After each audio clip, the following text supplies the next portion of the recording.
तर नमस्कार मंडळी, गुड मॉर्निंग। व्हिडिओ आवडले असल्यास लाईक करा, शेअर करा आणि सबस्क्राईब करायला विसरू नका। चला तर दुसऱ्या दिवशी आम्ही रेडी वगैरे झालो आणि यांच्यासोबत एकही फोटो नव्हता काढला, म्हणून इथं फोटो वगैरे काढून घेतला आणि त्यानंतर बसलो होतो आम्ही ट्रेनमध्ये। आता इथं दर्शनची मस्ती संपतच नव्हती, म्हणून जे आमच्यासोबत दादा आलेले होते त्यांनी याला इथं बांधून ठेवलं होतं। त्यानंतर तो थोडाफार शांत झाला।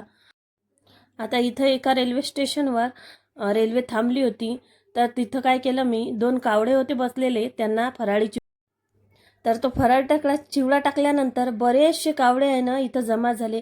बरेचसे म्हणजे 15-20 कावडे जवळपास इथं जास्त जमा झाले होते। त्याच्यानंतर आजूबाजूचे जे लोक आहे त्यांनी पण या कावड्यांना खायसाठी टाकलं होतं। त्यानंतर स्टेशनवरून समोर गाडी निघाली आणि माझा सर्वात आवडता मोमेंट म्हणजे हे टर्नल। मला या टर्नलमध्ये गाडी गेली की खूप आवडते। एक दोन वेळेस मी भीती, पण आता मला या टर्नलमध्ये व्हिडिओ काढायचा काहीच भीती वाटत नव्हती। त्याच्यानंतर या टर्नलमध्ये खूप थंडगार असं वातावरण राहते।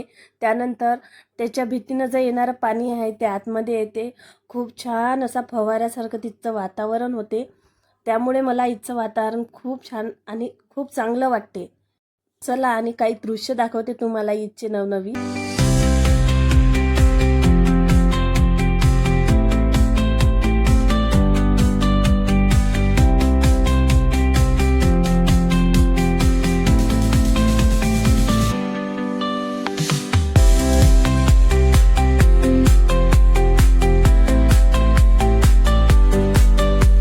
अशी एन्जॉयमेंट करत करत आली चंद्रभागा आणि त्यानंतर हे आहे चंद्रभागेचं दर्शन वगैरे करून घ्या। इथं मी 1 रुपया टाकला, असं म्हणतात की यात पैसे टाकल्यानंतर विश मागली की कोणतीही विश पूर्ण होते। त्यानंतर पोहोचलो होतो आम्ही पंढरपूरच्या रेल्वे स्टेशनवर। चला तर बाय, आता भेटू नेक्स्ट व्हिडिओमध्ये।